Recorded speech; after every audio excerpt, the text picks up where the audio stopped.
Bang aja deh. Ntar ya, saya buat dulu materi yang gampang, tapi pasti keluar. Tapi nggak tahu yang keluar yang mana. Tapi pasti keluar satu. Oke, FTI satu gelombang.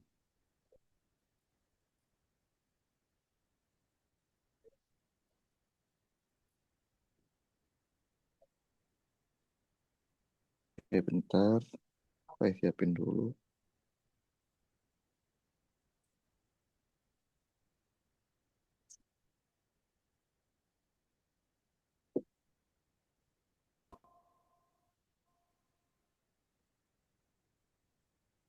Oke, udah muncul? Slide-nya udah ya?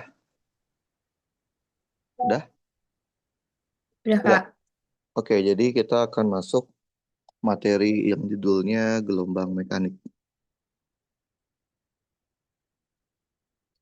Oke, gelombang sebenarnya ini materinya susah. Kalau kita beneran belajar tentang materi gelombang. Kenapa saya bilang susah? Karena di tingkat 2 materi ini biasanya di beberapa jurusan akan ada satu mata kuliah khusus atau bahkan dua mata kuliah tergantung penggunaannya. Nah, karena materi ini susah, saya tidak mungkin mengajarkan kalian secara detail. Maka yang akan saya ajarkan di gelombang ini adalah poin-poin pentingnya aja. Poin-poin penting di gelombang mekanik. Jadi yang saya kasih adalah poin-poinnya. Jadi saya tidak akan menurunkan rumus kenapa dapatnya itu. Oke, poin penting pertama di gelombang mekanik adalah kalian tahu nggak gelombang mekanik itu gelombang yang seperti apa sih? Gelombang mekanik itu sederhananya dia adalah gelombang yang membutuhkan medium untuk merambat. Oke, medium itu kayak udara, misalkan dia merambatnya di udara, atau merambat di air, berarti mediumnya air, kayak gitu ya. Ada nggak sih gelombang yang bisa merambat tanpa medium sekalipun? Ada nggak, Dea, Randi? Ada nggak gelombang yang bisa merambat tanpa butuh medium? Ada nggak, Dek? Ren? Gelombang yang apa, Kak? Gelombang yang bisa merambat tanpa harus ada mediumnya? Ada nggak? Ada? Nggak? Ada Ada nggak, Dea? Ada, namanya gelombang elektromagnetik. elektromagnetik. Contohnya cahaya, Tampak gelombang sinyal, radio. sinyal handphone, gelombang radio. Nah itu Hmm. dia bisa merambat tanpa medium. Tapi sekarang kita nggak belajar itu. Kita belajar gelombang mekanik. Poin kedua adalah jenis-jenis dari gelombang mekanik berdasarkan bentuknya. Oke, berdasarkan bentuk gelombangnya, gelombang mekanik dibedakan jadi dua. Yang pertama namanya adalah gelombang transversal. Transversal itu kayak gimana sih? Yang kayak gini. Oke. Nah, gelombang itu pada dasarnya dia punya dua arah gerak. Yang pertama itu namanya adalah arah rambat. Arah rambat itu apa sih? Arah rambat itu adalah arah gelombangnya berjalan. Utamanya arah rambat. Yang kedua namanya adalah arah getar. Ini namanya arah getar nih. Arah getar itu adalah arah gelombangnya bergerak osilasi, bergerak apa? Bergerak beraturan. Oke, kalau kita lihat dari gambar yang saya bikin, gelombang transversal dapat kita ambil kesimpulan sifat dari gelombang transversal adalah arah rambatnya tegak lurus dengan arah getarnya. Oke, contohnya apa sih? Contoh gelombang transversal itu ada banyak.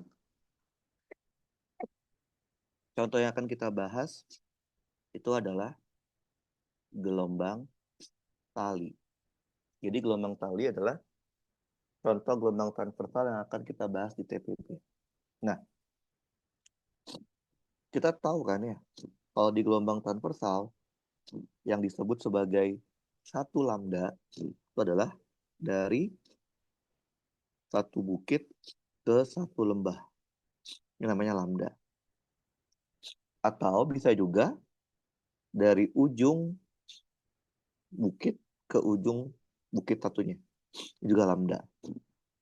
Atau bisa juga ini juga lambda nih. Dari sini ke sini. Jadi lambda itu nggak harus satu lembah satu bukit full. Bisa dari ujung kedua bukit atau yang kayak gini. Oke, sedangkan yang namanya amplitudo didefinisikan sebagai kalau di transversal dari bukit ke titik tengah. Itu adalah amplitudo. Atau titik tengah ke lembah. Juga adalah amplitudo. Oke, paham ya? Sekarang yang jenis yang kedua.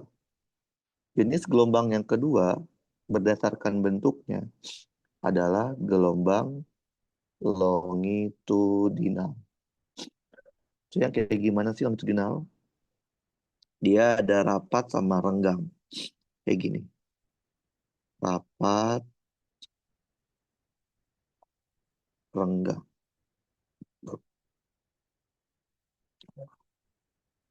Rapat lagi, dan seterusnya.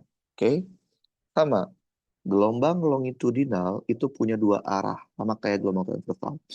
Yang pertama adalah arah rambat. Arah rambat itu apa? Arah gelombangnya berjalan, bergerak. Yang kedua adalah arah getar.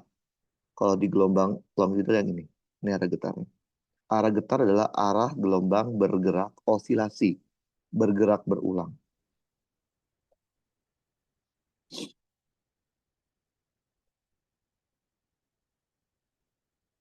Arah getar. Nah, berdasarkan gambar ini, kita bisa ambil kesimpulan kalau gelombang longitudinal sifatnya itu adalah arah lambatnya sejajar dengan arah getar gelombangnya. Oke, contohnya apa sih gelombang longitudinal? Ada banyak sebenarnya. Tapi untuk TPB yang dibahas itu adalah gelombang bunyi. Oke, jadi pada dasarnya untuk TPB belajar gelombangnya itu cuma belajar dua. Gelombang tali sebagai contoh dari gelombang transversal dan gelombang bunyi sebagai contoh longitudinal. Yaitu poin kedua ya tentang gelombang. Poin ketiga yang penting banget yaitu adalah mengenai persamaan umum gelombang mekanik. Jadi, gelombang itu dapat dinyatakan dengan persamaan umum. Biasanya dinyatakan dalam fungsi Y, simbolnya Y. Ini contoh ya, saya tulisin. Misalkan Y dalam kurung X, T, amplitudo bisa fungsi sin, bisa fungsi cos, tergantung soal maunya apa. Anggaplah sin, bisa plus, bisa minus, Kx, bisa plus, bisa minus omega T, dan ada yang namanya fase awal. Kadang di belakang fungsi sinnya ada huruf I, J, atau K. Misalkan J. Nah, saya akan jelaskan satu persatu ya. Pertama, Y. Y di gelombang itu dinamakan simpangan. Jadi kalau misalkan dibilang tentukan simpangannya, tentukan Y-nya. Lihat di sini Y itu merupakan fungsi X dan fungsi T. X di sini menyatakan apa? X di sini menyatakan posisi dari partikel gelombang. Selain menyatakan posisi, X di sini juga menyatakan sumbu rambat. Berarti gelombang ini merambatnya pada sumbu X. Berarti bisa aja ini fungsinya nggak X, T ya. Bisa aja nanti fungsinya Y, T. Kalau dia merambatnya ke sumbu Y. Bisa aja dia apa fungsinya Z, T. Kalau dia merambatnya di sumbu Z. Paham nggak? Paham? Jadi nggak harus X, T ya. Kemudian di sini ada huruf A. A itu menyatakan apa sih? A itu menyatakan amplitudo. Apa itu amplitudo? Amplitudo itu adalah simpangan maksimum, simpangan paling besar. Kalau ini sin, bisa sin bisa cos ya, tergantung soalnya mintanya apa. Sin atau cos di sini menandakan bentuk dari fungsinya. Berarti bentuk fungsinya seperti fungsi sin. Nah, di dalam sin atau di dalam cos itu disebutnya adalah fasa, atau biasa kalian sebutnya adalah sudut. Sama aja, fasa itu sama. Kx omega t ini disebutnya adalah variabel fasa. Sedangkan yang ini disebutnya adalah fasa awal.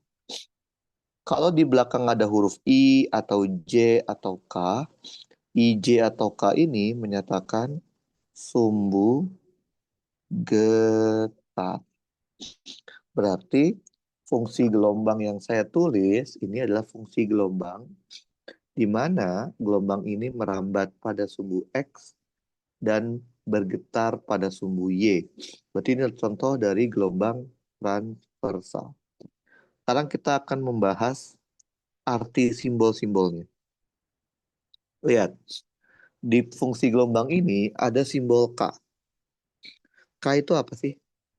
Kalau di persamaan pegas, K itu adalah konstanta pegas.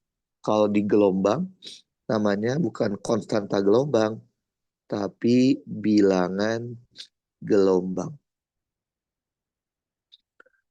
Apa itu rumusnya K? K dapat dicari menggunakan 2V dibagi lambda. Satuannya apa? 2V itu radian, lambda itu meter. Kemudian ada simbol omega.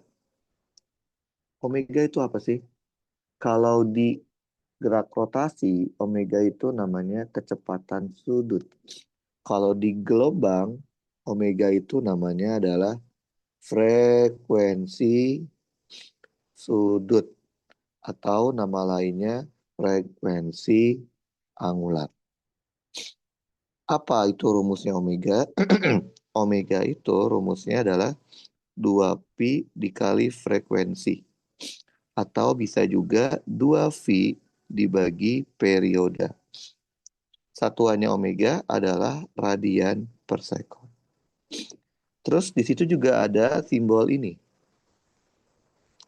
Ini simbol apa sih? Ini simbol dari fasa awal. Fasa awal satuannya harus dalam satuan radian. Nggak boleh derajat. Berarti kalau satuannya derajat harus diubah dulu ke radian. Apa rumusnya fasa awal? Jujur aja rumus fasa awal itu nggak ada. Nggak ada rumusnya. Jadi tidak ada rumus baku untuk mencari fasa awal. Terus gimana nyarinya? Karena tidak ada rumusnya, maka fasa awal itu dicari dari keadaan awal soal. Jadi kalian cari sendiri rumusnya dari keadaan awal soal. Oke, itu arti simbol-simbolnya. Sekarang kita lihat. Kalian tahu dari gelombang yang saya tulis, gelombang ini merambat pada sumbu X. Betul ya, Dea, Randy? Betul nggak? Betul, Dea? Randy? Benar, Kak. Oke. Merambat pada sumbu X kan bisa saja merambatnya ke kanan, ke X positif. Atau bisa saja dia merambatnya ke kiri, ke X negatif. Pertanyaan saya sederhana. Bagaimana caranya kalian tahu gelombang kalian itu merambatnya ke positif atau ke negatif? Tahu dari mana, Ren? Dia tahu dari mana gelombang ini merambatnya ke sumbu positif atau ke sumbu negatif? Dia cuma tahu ke sumbu X, tapi kan bisa X positif ya, bisa X negatif. Tahu dari mana, Ren? Tahu dari mana dia? Halo, Dari persamaan dari mana? gelombangnya nggak sih, Kak? Dari mana? Ini persamaan gelombang. Dari mananya? Tahu dari dia positif atau negatif? Nah, jadi gini, untuk mengetahui arah rambat dari gelombang, sederhana aja. Kalian tinggal lihat dari tanda variabel fasanya. Yaitu apa? Tanda di depan K dan tanda di depan omega. Oke? Jadi dua itu yang kalian lihat. Nah, maksudnya gimana tuh? Maksudnya gini. Apabila tandanya sama. Sama itu artinya sama-sama positif atau sama-sama negatif. Misal, plus KX plus omega T. Sama-sama plus. Atau bisa juga min KX min omega T. Sama-sama min. Nah, kalau tandanya sama, itu artinya gelombangnya merambat ke sumbu negatif. Oke? Jadi kalau tandanya sama, dia merambat ke sumbu negatif. Nah, apabila tandanya berbeda, misalkan satu plus satu min, contoh plus kx min omega t, atau min kx plus omega t. Nah, kalau beda tanda, itu artinya gelombangnya merambat ke sumbu positif. Paham, Dea? Nanti? Paham ya? Itu Ada dari poin rasanya, Kak ya. ketiga, sangat penting. Poin keempat, ini yang penting kedua di persamaan gelombang. Di apa di eh, poin penting, yaitu mengenai yang namanya kecepatan gelombang. Oke, tadi kan saya udah bilang ke kalian, gelombang pada dasarnya memiliki dua arah gerak, yaitu arah rambat dan arah getap. Berarti kecepatannya juga ada dua. Ada yang namanya kecepatan rambat, yaitu apa? Seberapa cepat gelombang tersebut berjalan. Ada yang tahu nggak rumusnya V rambat itu apa? Apa, Dea? Randy? Rumusnya V rambat tahu? Ya, Delta Randy? lambda dikali frekuensi nggak sih? Ya, lambda dikali frekuensi bisa. Lambda per perioda juga bisa. Atau bisa juga omega dibagi K. Satuannya meter per sekon. Rumus Firambat ini berlaku untuk semua jenis gelombang. Artinya bisa kita pakai di kasus gelombang transversal seperti gelombang tali, atau juga bisa kita pakai pada kasus gelombang longitudinal seperti gelombang bunyi. Oke, tadi saya bilang kalian apa? Di TPB pada dasarnya kalian hanya mempelajari dua contoh gelombang. Yaitu apa? Gelombang tali sebagai contoh gelombang transversal dan gelombang bunyi sebagai contoh gelombang longitudinal.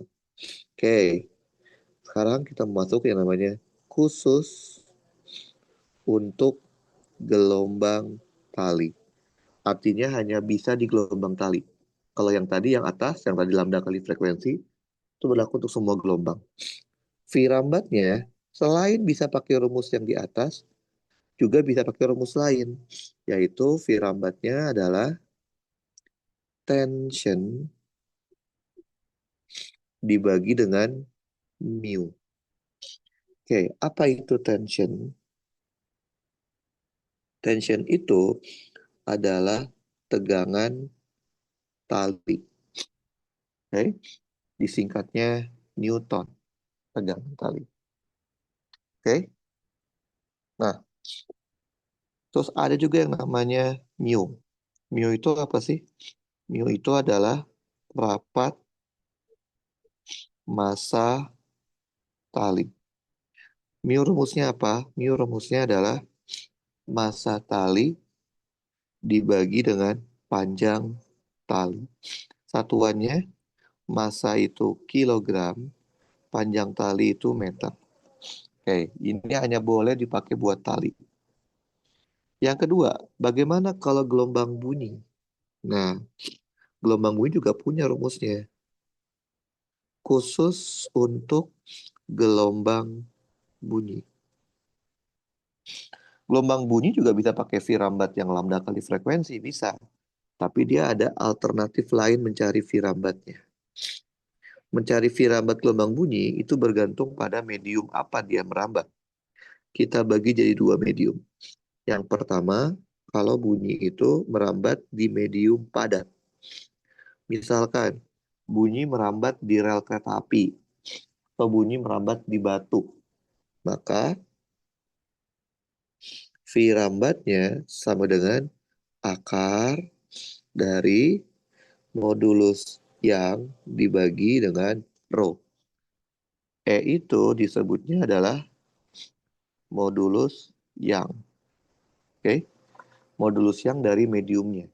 Jadi kalau dia merambatnya di batu, E-nya ya modulus yang batu. Kalau dia merambatnya di rel kereta api ya modulus yang kereta api itu apa? Besi ya. Kayak gitu. Jadi tergantung dari bahannya di mana, dia merambatnya di mana. Oke. Kalau gelombang itu merambatnya di fluida, fluida itu adalah cairan ataupun gas. Maka V rambat gelombang bunyi dapat dicari menggunakan akar dari modulus bulk dibagi rho. B di sini adalah modulus bulk dari mediumnya. Rho adalah densitas medium. Oke, paham ya? Itu yang A, gelombang namanya kecepatan rambat. Tadi kan saya bilang ada dua ya kecepatannya. Yang kedua itu namanya adalah kecepatan getar. Nama lainnya kecepatan osilasi atau kecepatan fasa atau kecepatan partikel atau kecepatan transversal. Oke, banyak nama istilahnya. Ada yang tahu nggak rumusnya V getar apa? Apa deh ya, Randi? Rumusnya V getar apa? Tahu nggak? Dek, Em, halo, apa rumusnya V getar? Tahu asin nggak? asin sudut nggak sih Kak? Ngaco banget. Oh Rumusnya iya. V getar itu adalah turunan terhadap waktu dari si Kos ya. simpangan. Oh, Oke, turunan, nggak sin nggak kos turunan. Jadi contoh, misalkan dia dikasih fungsi gelombangnya seperti ini. A sin omega t kx min omega t. Ya, terus tiba-tiba diminta untuk mencari V getar. Maka V getarnya tinggal dia menurunkan saja si fungsi gelombangnya terhadap T. Sama aja apa? D per dt Masukin fungsi gelombangnya. A sin kx minus omega t. Oke, jadinya kita punya apa? A-nya boleh keluar. Turunan dalamnya adalah minus omega. Turunan sin adalah cos kx min omega t. Sehingga kita bisa tahu kalau gitu, V getar itu merupakan fungsi dari posisi dan waktu. Karena nilainya nggak konstan, yaitu adalah min A omega cos kx min omega t. Jadi, dia jangan hafal V getar itu A omega sin omega t. Nah, itu mah rumus V getar yang mana di soal itu? Rumus V getar secara umum adalah turunan dari fungsi gelombangnya. Ngerti ya, Dea? Ngerti? Berarti ingetin yang rumus yang paling atas aja Kak ya. Iya, karena V getar itu adalah turunannya. Nah, kalau kita menurunkan lagi, kalau V getar ini sama Dea diturunin lagi sekali. D per dt dari V. Turun dari V apa sih? Percepatan. Maka dapatlah percepatan getar. Min A omega, turunan dalamnya adalah min omega, turunan cos adalah min sin kx min omega t. Oke, minnya kita coret, masih ada min lagi. Berarti A getar itu juga sama kayak V getar, merupakan fungsi posisi dan waktu, yaitu adalah A omega kuadrat, ada minnya ya, sin kx min omega t. Jadi percepatan getar gelombang itu nilainya beda-beda, tergantung posisi dari gelombangnya di mana dan waktunya kapan. Paham ya? Paham deh? Nah, itulah 4 poin penting di gelombang. Maka kita bisa dengan modal 4 poin penting itu aja, kita sudah bisa mengerjakan soal gelombang, tapi yang basic. Yang basic ya. Contoh yang mana ya soal gelombang basic? Contohnya adalah yang ini. Contoh soal gelombang yang basic itu yang nomor 10.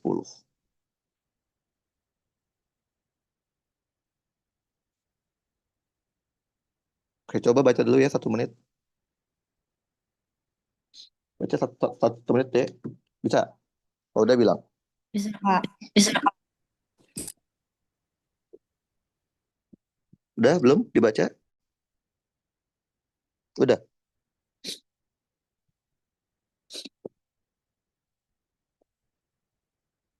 Udah dibaca? Udah Kak. Udah, oke. Nah, ini kenapa saya bilangin soal basic? Karena modalnya cuma tahu rumusnya aja deh. Coba kita tuliskan semua informasi soal. Dia bilang ada apa? Panjang tali. L tali sebesar 6 meter. Ada massa tali. Massa tali sebesar 0,18 kilogram. Menjalar itu artinya merambat. Merambatnya kemana? Ke arah sumbu X. Oke, jadi kita bisa tahu X positif ya. Arah rambat dari gelombangnya adalah ke X positif. Panjang gelombang itu simbolnya lambda. Lambdanya 1,5 bergetar dengan frekuensi sebesar 50 Hz. D. Jarak puncak maksimum ke minimum itu apa sih? Simbolnya? Jarak puncak maksimum ke minimum. Simbolnya apa? Ah nggak sih Kak? Nah, kan gelombang tali itu kan bentuknya kan sinusoidal ya kayak gini. Gini kan? Tadi kan sudah bilang ya, yang namanya amplitudo adalah dari puncak sampai ke titik tengah. Ini amplitudo. Atau dari titik tengah ke lembah. Dua A Ini dong. amplitudo. Nah, iya. Karena soalnya bilang dari puncak maksimum ke minimum, berarti sudah 2A ya. Nanti 2A-nya sebesar 0,15. Paham? Lihat pertanyaan A. Pertanyaan A minta apa?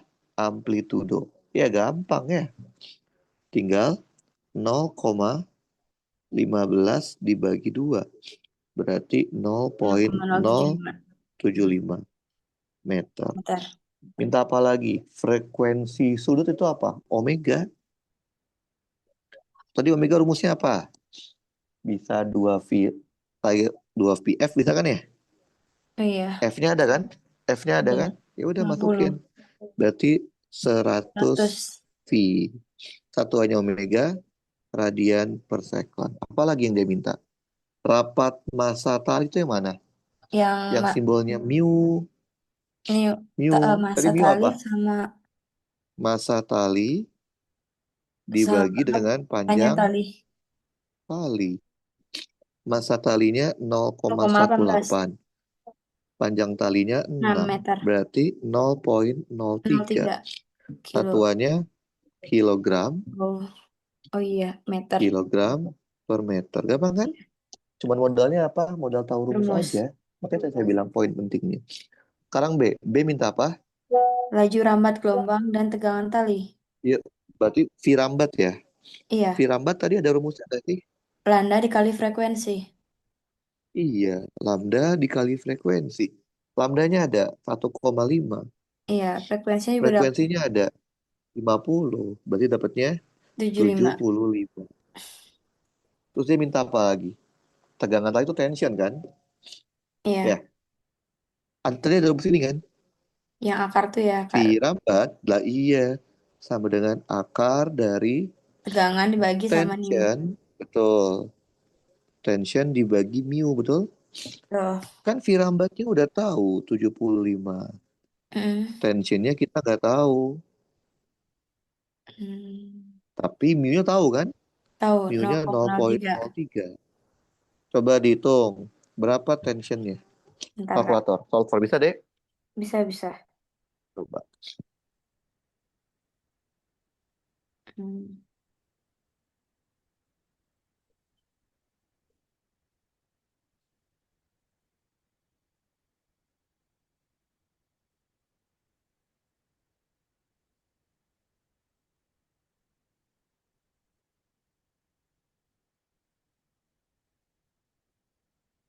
Berapa tuh dapatnya? Hmm. 16,7. Yang benar. Yang benar. Benar deh, angkanya benar.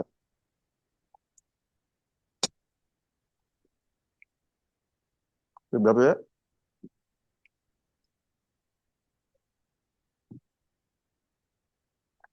Pakai solver deh, pakai solver bisa? Bisa, Kak? Wait, wait, wait, wait. Berapa? Jadi masif sama dengan akar X bagi Hmm. sama 0,03. Hmm. 168,75. 168,75. 0,75. Satuannya Newton. Gampang kan? Cuma modal Iya. rumus udah bisa dapat 2 poin. Ini soal luas, Kak. Lah ini soal bacanya apa? Tapi ini soal paling gampang ya. Saya udah bilang Iya soal sih. bukan soal. Nah, ini cara ada susah nih. Kenapa? Karena dia minta fungsi gelombangnya. Si fungsi Y-nya. Dia Hmm, mintanya sinus. Oke, kita oke. coba bikin dulu fungsi gelombangnya. Karena dia merambat di sumbu X, maka dia X, T, betul? Iya, Ini sin kan, ada iya, amplitudo, sin. Karena dia merambat ke X positif, maka apa kalau X positif? Tanda K sama tanda omega harus beda ya. iya. Kalau Berarti K-nya kita positif, plus, maka berarti min win omeganya T, min omega T. negatif. A-nya tahu nggak? A-nya tahu. A-nya adalah 0,07 0,075. sin. K-nya tahu nggak, Dek? A-nya Belum tahu kan? enggak. Cari, bisa cari. Bisa ya. Tadi kan rumusnya adalah 2V dibagi lambda kan? Hmm, Berarti sama 2V dibagi 1,5. Berarti sama dengan berapa? 4/3 V. Masukin deh ke sini. 4/3 V. berarti Eh, V-nya nggak usah dikali, Kak ya? Nggak usah begini aja. Terus omeganya berapa tadi? 100 V ya? Ya, Dikurangin 100 100. V T. Bukan. Fasa Oh, awal tahu ya, Dek? Nggak tahu. belum ada info. Mm-mm. Supaya soal ini bisa kejawab, berarti kita harus Turunannya. mencari yang namanya fasa awal. Tadi kan saya udah bilang, Dek. Emang fasa awal ada rumusnya? Nggak ada kan? Enggak diturunin tapi. Ya. Tapi fasa awal itu dicari dari keadaan awal soal. Betul? Mm-mm. Yang disebut sebagai keadaan awal soal. Pasti soalnya tahu. Nih, lihat. Ketika T-nya 0 dan Oh, X simpangannya 0, deh. Itu namanya keadaan awal soal. Ketika T-nya 0 dan X-nya 0, simpangan itu kan Y kan? Ya nggak? mm-mm. Y saat X-nya 0 dan T-nya 0 nilainya 0. Paham deh? Kenapa Ngerti? bisa nilainya nol, Kak? Ngerti nggak? Yang disama dengan nol itu. Apa? Kenapa dia sama dengan ini nol? Lah di soalnya kan bilang gitu deh. Oh, Simpangannya 0. Simpangan tadi oh apa saya iya bilang? iya iya. Simpangan Y kan? Oh iya benar-benar Nah, benar. lah ini juga, ini atasnya kan fungsi simpangan D ya. Iya, Masukin aja. Berarti 0,075 dikali sin sin. yang X-nya kali. 0 kan? T-nya Mm-mm. 0 kan? Berarti Ya, sin fasa awal. Bener nggak? iya fase awal. Berarti sin fasa awalnya Nol. harus bernilai 0. Dek, sin berapa yang hasilnya 0? Sin nol. Ada dua. Sin yang hasilnya 0 ada di kuadran satu Oh iya, sama di kuadran 2. Sin yang hasilnya 0, satu tuh di 0, betul. Di kuadran 2 berapa yang 0? Pi.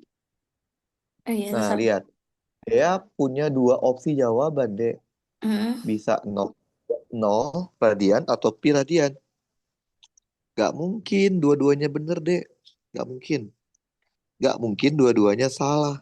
Terus gimana dong? Kita harus tentuin Coba mana yang ya, bener. Karena kita masuk. cross check. Cross checknya gimana, Dek? Cross checknya dari informasi lain yang dikasih tahu soal. Emang soal ngasih tahu apa? Lihat deh. Nah, Y-nya nol, Ketika T 0, simpangan nol, X X, nol. X-nya 0. Nah, ini harusnya bukan bergerak, tapi bergetar, deh. Salah ketikin, harusnya bergetar. Oh, Bergetarnya ke arah sumbu Y positif. Itu artinya apa? Artinya ketika T-nya 0 dan X-nya 0, kalau dia bergetar ke positif, artinya kecepatan getarnya sedang positif. Berarti apa? D per dt dari, ini kan V getar kan D, betul nggak? mm. Betul. Ketika X-nya 0 dan T-nya 0 sedang Maka Y-nya bernilai positif. positif. Positif berapa? Nggak tahu kita. Loh, tapi kita kan nggak punya rumus V getar. Iya, udah cari aja rumus V getar ya deh. Tadi V getar itu apa sih? V getar itu adalah D per dt dari Y, betul? Kan Y-nya ini ya, tinggal kita turunin. Berarti Nol tujuh 0,075, lima turunan dalamnya minus minus 100 pi, 100 pi. turunan sin cos 4/3 pi x minus 100 pi t ditambah fasa awal. Betul? Oh, berarti yang di dalam kurungnya nggak diturunin kayak Lah udah ini 100 pi. enggak yang kosnya dalam kos. Nah itu lah mana mana emang kan bukannya emang gitu. Kan lagi belajar matematika, lagi belajar turunan trigonometri kan? Oh, iya iya. Nah itu jangan nggak saya lagi dong. Itu kan udah bukan di luar tugas saya. Jadi kita punya berapa? Minus 7,5 V dikali Kos 4/3 Vx dikurangin 100 Vt ditambah pas awal. Ini adalah D per dt dari Y atau fungsi simpangan. Fungsi V getar. Masukin ke sini deh, ke yang sebelahnya. Kan dia bilang ketika 0, D per dt ketika 0,0 harus bernilai positif kan? Hmm. Masuk.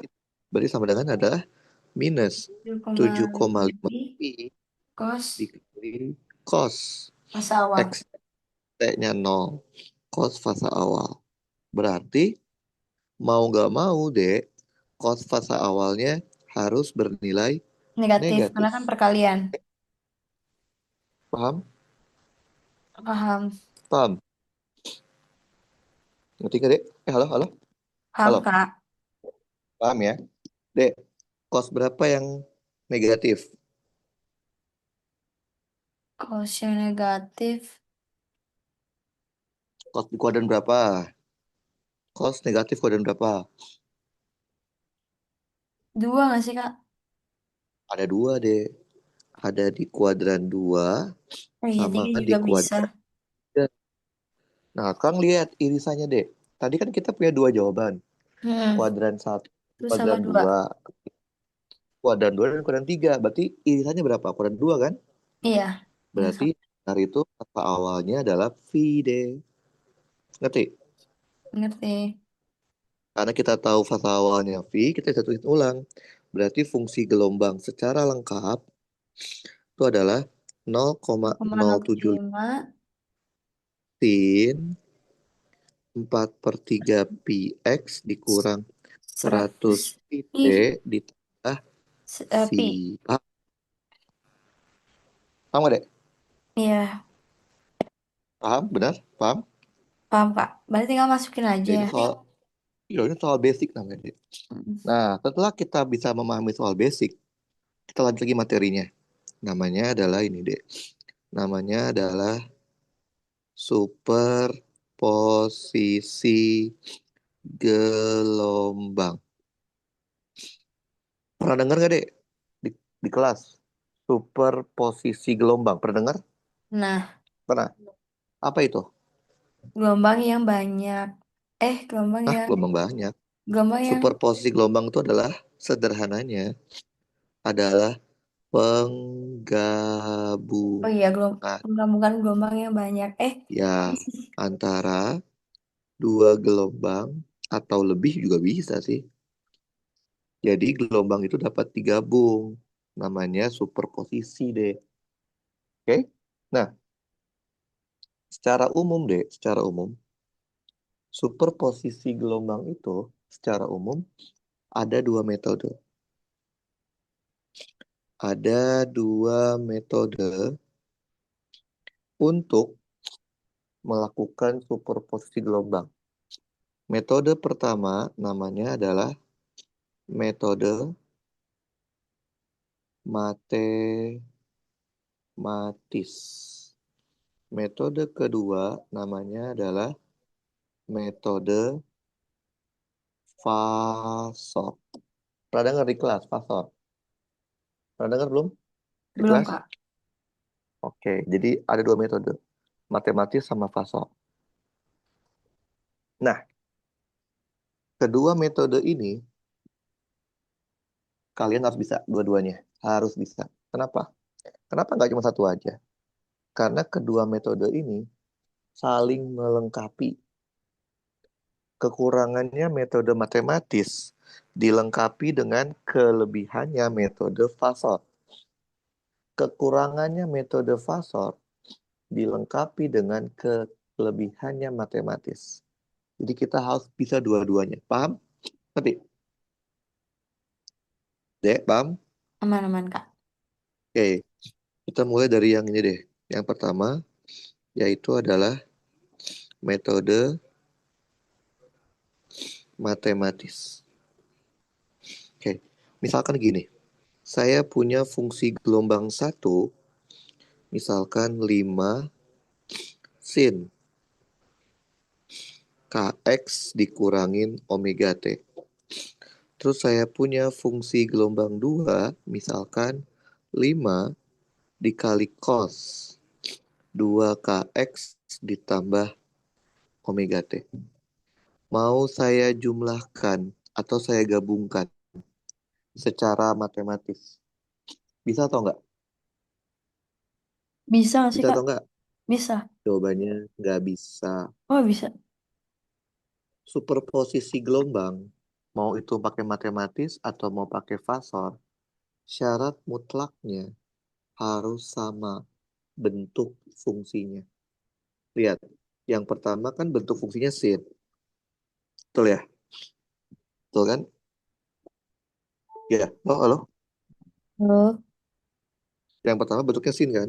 iya, Yang kedua bentuknya cos kan? cos. Nggak sama kan? Oh, tapi nggak bisa dikaliin gitu Kak, kayak Nggak 5 bisa, sin cos. nggak bisa. Pokoknya syarat mutlak superposisi gelombang adalah harus sama bentuk fungsinya. Berarti harus dibikin sama. Maunya bentuknya sin atau cos? Terserah. Maunya apa? Sin atau cos? Sin. Sin. Kalau kita maunya sin berarti yang cos diganti kan? 5 jadi 5 sin. Tahu nggak gimana grafik sin? Tahu deh. Tahu grafik sin gimana? Tahu Kak, Grafik sin itu kan seperti ini ya. Ini adalah grafik, contoh grafik sin. yang kayak naik turun Gini, gunung biasa. bener kan? Mm-mm. Bener gini kan ya? Kalau grafik cos tahu nggak? Tahu Tahu juga. Cos itu kan kayak gini nih. yang Lihat dari sini ya, ya mulainya. dia tuh setengahnya yang Gini kan ya? mm Oke, ini cos. Nah, kalau kita mau ngubah cos menjadi sin, logikanya adalah garis grafik yang hijau mau dibikin bentuknya sama dengan grafik yang merah. Kira-kira kalau yang hijau mau dibikin sama dengan grafik yang merah, grafik yang hijau digeser ke kanan apa geser ke kiri? Saya sama. Ke kanan nggak sih Kak? Ke kanan tuh berarti ditambah atau dikurang ya kalau di matematika. Tambah, Kalau digeser ditambah. Tambah berapa sih? tambah Berapa tambahnya? nggak tahu Pi Kak. per 2. Oh, Ditambahnya adalah pi per 2. Ngerti? ngerti. Oke, ntar ya. Bentar. Oke, jadi cara mengubah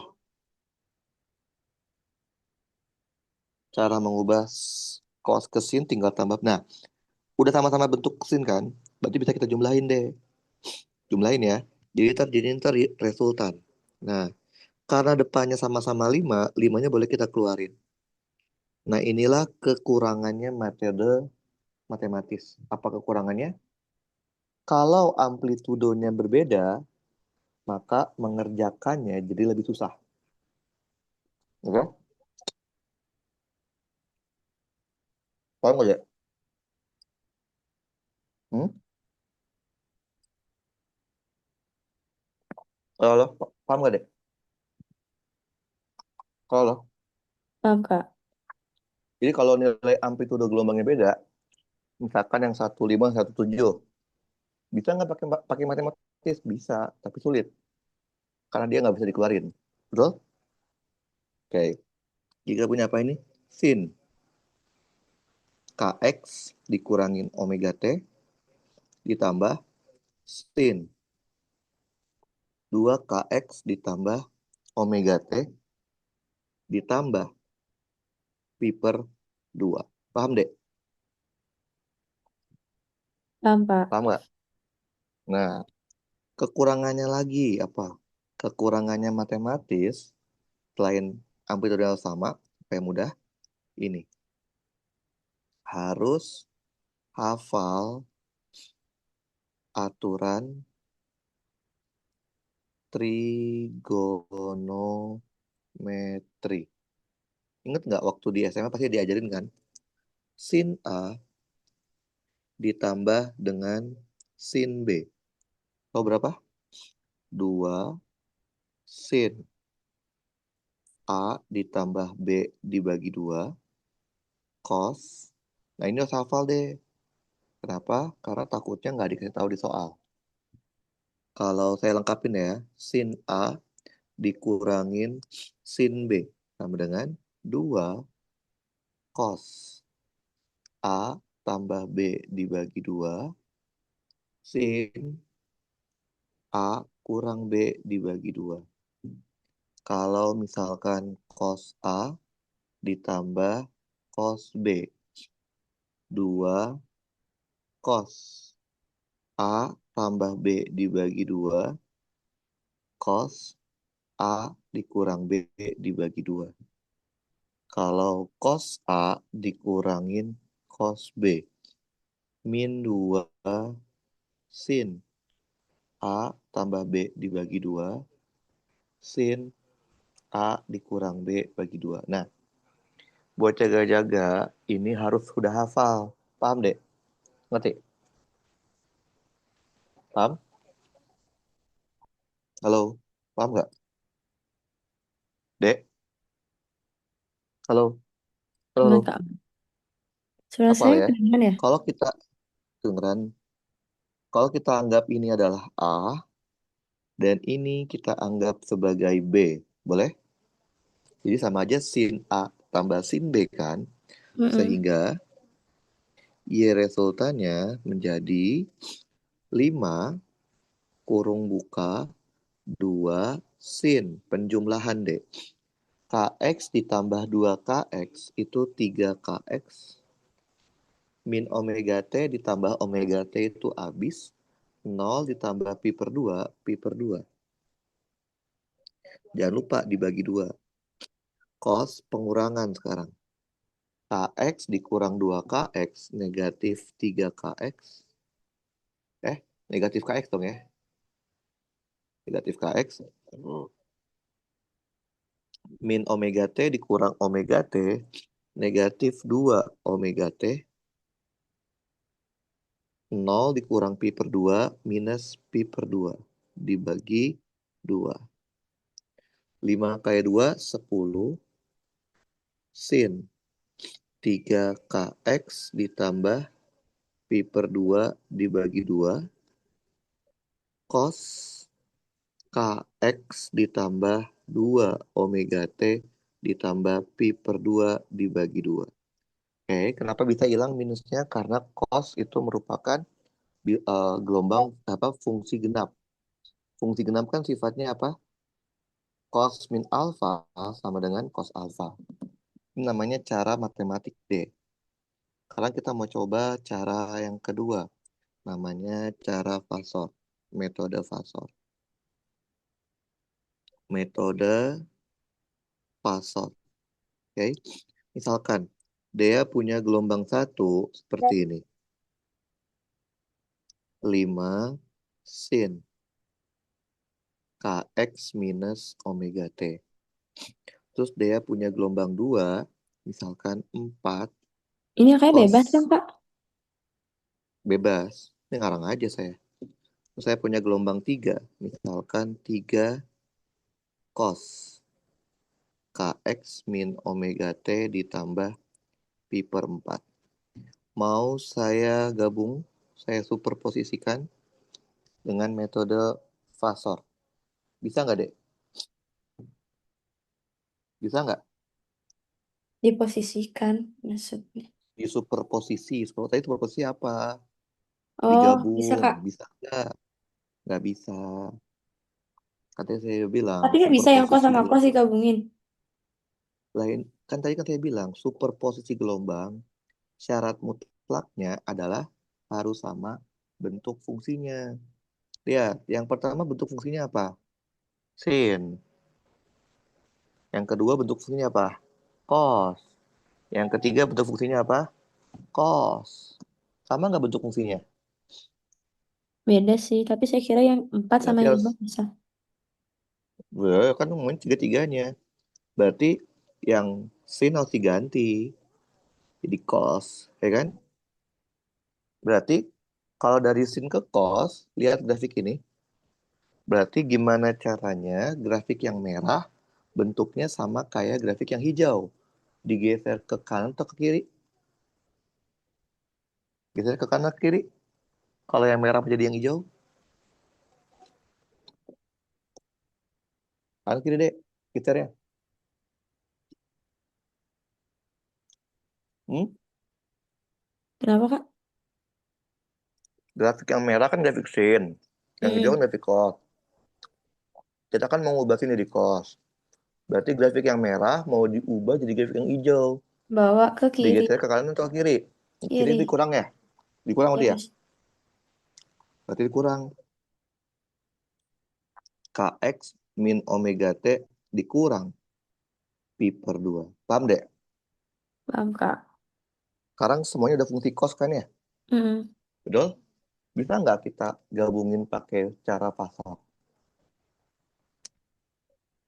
Bisa nggak? Hmm? Bisa nggak deh? Udah cos semua nih.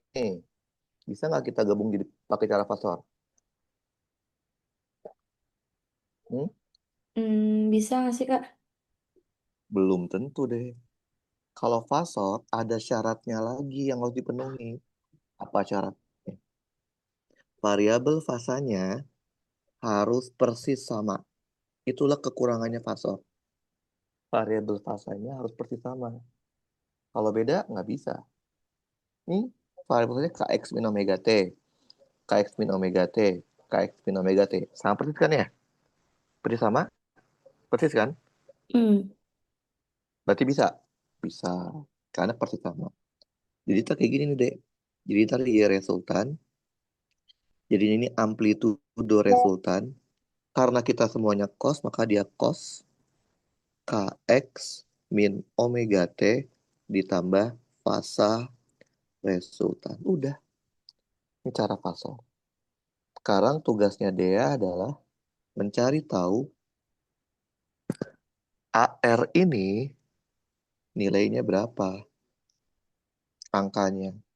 Dan mencari tahu fasa R ini nilainya berapa angkanya. Oke? Oke? Oke, Kak. Nah, sekarang bagaimana caranya kita mencari tahu? Sekarang kita mau mencari AR dulu deh. Mencari AR. Caranya gini, cari AR kita bagi jadi dua. Ada yang sumbu X dan ada yang sumbu Y. Oke? Yang namanya amplitudo arah sumbu X itu selalu amplitudo dikali cos fasa awal. Sedangkan amplitudo arah sumbu Y itu selalu amplitudo sin fasa awal. Berarti amplitudo gelombang satu arah X. Lihat A-nya berapa? 5 kan ya? Hmm. Berarti 5 dikali cos fasa awalnya min V per 2. Cos min V per 2 itu kan 0. Amplitudo gelombang 2 arah sumbu X. Amplitudonya 4, Kos fasa awalnya nggak ada. nol. Cosnya nggak perlu dilihat. Cos 0. Cos 0 kan 1. Berarti 4. Amplitudo gelombang 3 arah sumbu X. Amplitudonya 3, cos. Fasa awalnya adalah pi per 4. Pi per 4 itu cos pi per 4 itu setengah akar 2. Berarti 3 per 2 akar 2. Nah ini sama Dea dijumlahin. Jumlahin nih. Coba hitung deh. Jumlahin dapatnya berapa deh? 0 ditambah 4 ditambah 3 per 2 akar 2. Hmm. Dapatnya adalah AX-nya itu berapa? Wait, Kak. Masih. Enam koma Oh. satu dua satu tiga. Nah, dengan cara yang sama, dia hitung juga A1Y. A1Y tadi kan amplitudenya 5. Tapi pakainya Sin. sin dia sekarang. Sin minus pi per 2. Sin min pi per 2 kan min 1. Jadi min 5. A2Y 4 sin 0. Sin 0 kan 0. A3Y 3 sin pi per 4. Berarti 3 per 2 akar 2. Nah ini juga sama, daya tambahin. Nanti jadinya adalah AY. Berapa AY-nya? Coba dihitung.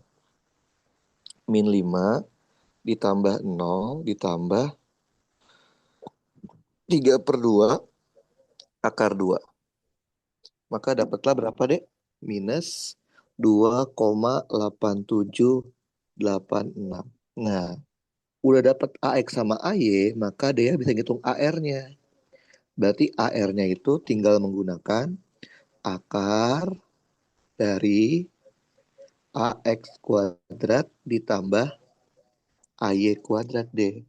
Coba dihitung dapatnya berapa? Akar dari 6,1213 kuadrat ditambah minus 2,8786 kuadrat.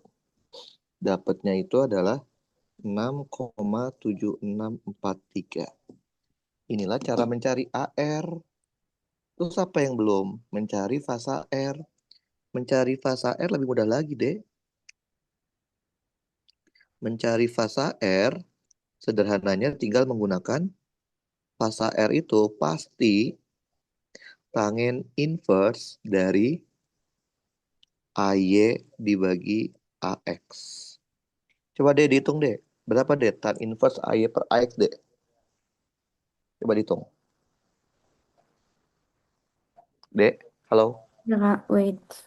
Coba hitung. AY bagi AX itu berapa?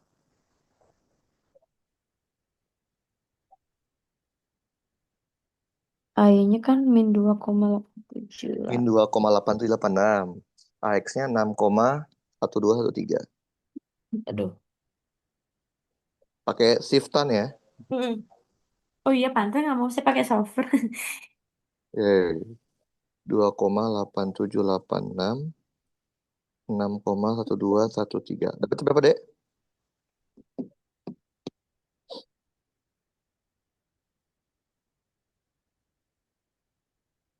Dapatnya Berapa? tiga Dapatnya koma berapa? dua empat Hah, tiga apaan sih? Yang benar. Bentar, Kak. Hmm. Atan, pakai pakai shift, Oh, shiftan, pakai jangan tan. tan. Shiftan, bukan tan, shiftan. Pakai shiftnya dulu. Shift. Tan. Oh iya. Berapa dapatnya? Min, min 2,878 Hmm, dibagi sama 6,1213. berapa? Minus Min 25,18111,062. 25,181. Tapi itu derajat. Jadi kan saya bilang, harus dalam bentuk radian kan? Gimana cara ubah ke radian? Gampang. 25,181 tinggal dibagi 180 dikali V. Coba dibagi D. 25,181 dibagi 180. Dapatnya adalah minus 0,1398 V. Udah deh. Berarti jawabannya gabungan dari ketiganya, YR-nya itu adalah AR-nya 6,7643. Tadi pakai ini apa? Cos. Cosnya KX min omega T ditambah jadi kurang ya. Kan ditambah dalam kurung 0,1398 V. Paham deh? Ngerti? Ini namanya cara fasor. Paham? Dek? Halo? Lupa ke-mute. Paham, Kak. Oke. Nah, ini kan superposisi gelombang. Tadi kan kita kasih contohnya itu gelombang tali. Nah, gimana kalau gelombang bunyi? Gelombang bunyi sebenarnya ada banyak deh yang bisa dijadikan apa? Yang bisa dijadikan soal UTS.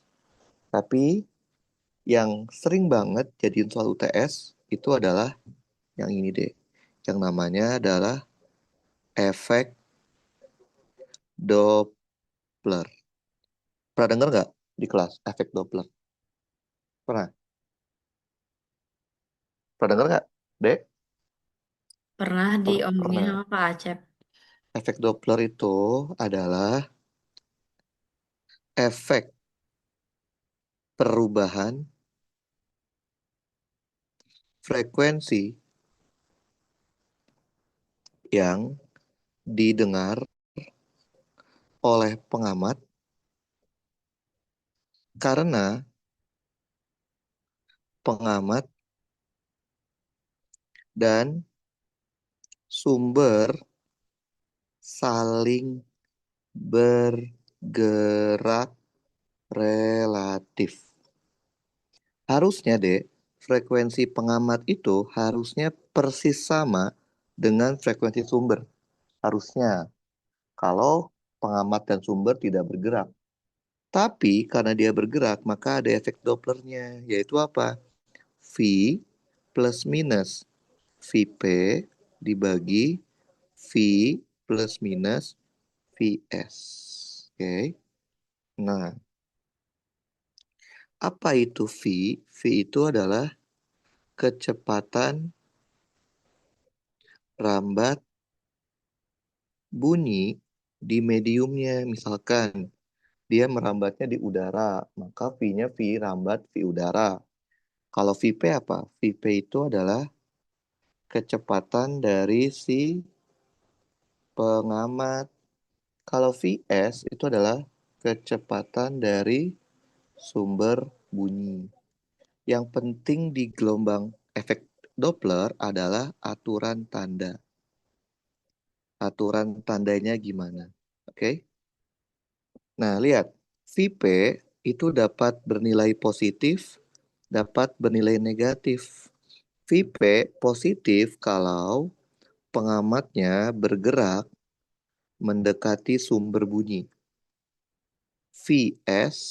VP negatif kalau pengamatnya bergerak menjauhi sumber bunyi. Bentar ya, Tata.